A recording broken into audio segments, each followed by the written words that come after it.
Jeg vil lave to små videoer om, hvordan I kan lave en højdeprofil for jeres bypark, og så sætte den ind på jeres planche i den rigtige skala, så I kan bruge det til at tegne den bagefter.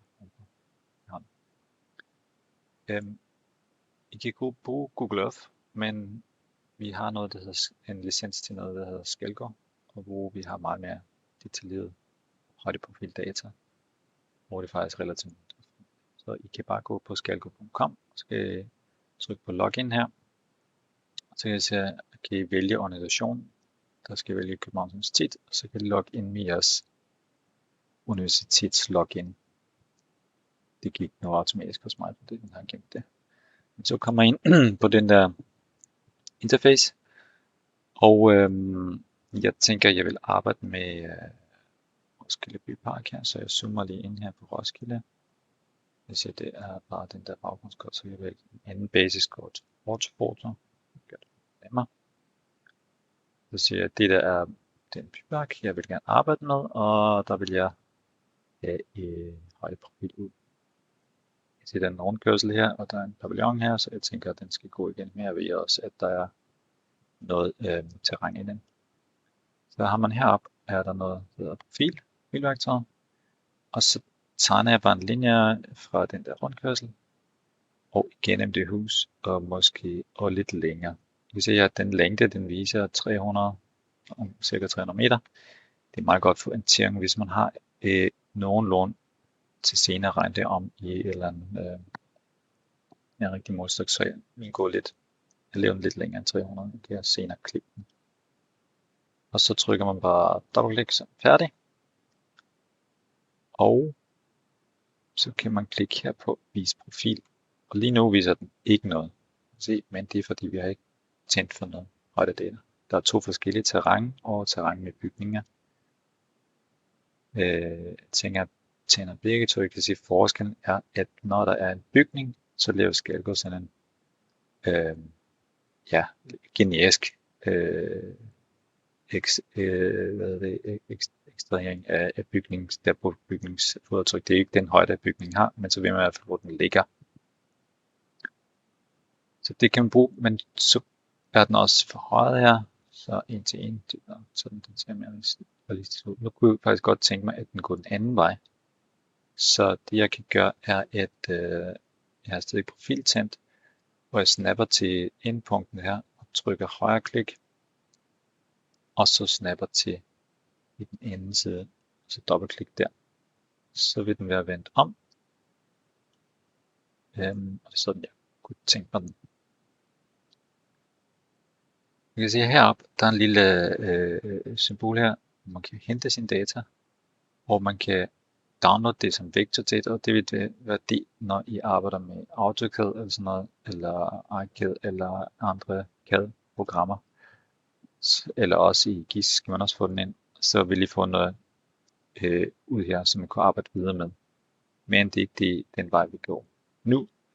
Så vi laver en lille omvej over Excel, og senere ind i Affinity. Og derfor vælger jeg tabelformater. Jeg ser her, at Excel eller så er der lidt andre formater. Så siger jeg download. Og jeg har allerede gemt en gammel fil. Så gemmer I en fil. Og så åbner I den i Excel. Og så får I den der tabel, som er koordinaterne af hvert punkt og afstand, det vil sige der fra mit startpunkt i meter til mit slutpunkt. I kan se, at den går til cirka 300, lidt over 300 meter. Og så er det her de to terrænmodeller. Den ene er uden bygning, og den anden er med bygning. Så nu markerer jeg bare her de to kolonner, bare herop, og siger insert. Så vil jeg gerne lave et diagram, og jeg vælger den der scatter chart, et scatterplot. Det vil sige, bare vælger en linjediagram, så vil afstanden ikke passe. Vi har nemlig både, kan man sige, x og y eller x og z koordinater, så jeg vælger den der med straight lines. og så kommer den ud, ligesom den også ser ud næsten i Skalgaard. Hvis du gerne vil have den med bygning, så kan jeg.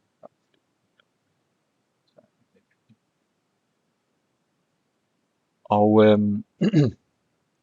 nu er det noget, hvor vi skal lige tænke lidt. Vi skal arbejde på en E2, og snittet skal ligge i bunden. Og en E2 bredde er 420 mm. Det er noget, vi ved. Og hvis vi siger, at jeg tager noget i kanten ud, 2 cm tager væk, så jeg har cirka 400 mm eller 40 cm bred. Når jeg kigger på min plot her, sådan lidt over 300 meter, det jeg har valgt, så tænker jeg, at det er måske smart, hvis min original længde er præcis 300 meter. Så kan jeg ligesom regne det lidt mere. Så vil jeg korte den her, og jeg klikker på min diagram, og højre klik her på aksen, og ser format axis. Så skriver jeg 300 her. Så klipper den mit diagram lige ved 300. Kunne som sådan også sige minimum for, at den starter ved 50, hvis I gerne vil have det. Så det kan jeg selv styre, men det er jo, kan man sige, alle dataene er med, så kan man selv klippe den helt som det passer ind. Jeg starter bare ved 0. Så min er 300 meter lang, min snit. Og på min tegnplade, der har jeg hele bredden, minus de der 2 cm. Så der har jeg 40 cm til at arbejde med. Og hvis jeg regner det om i meter, vil det være 0,4 meter. Nu kan jeg regne, hvad er målstokket faktisk på tegning.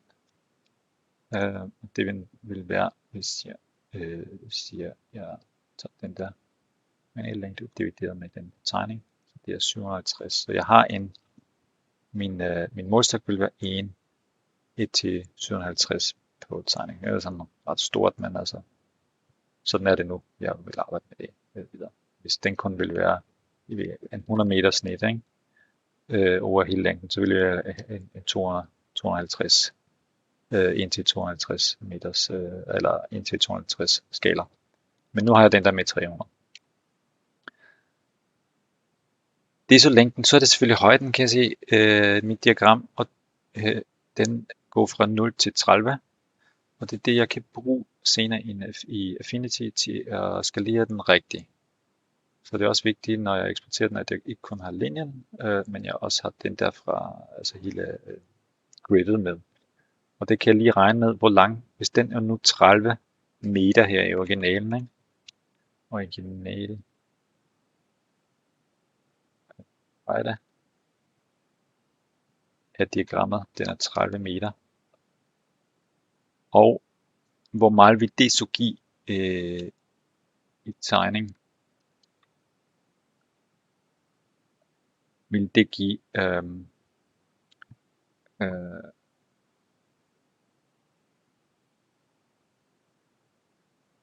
kan sige noget. Divideret nu med min målstok her, så den er 750, så vil det give i tegning 0,4 meter.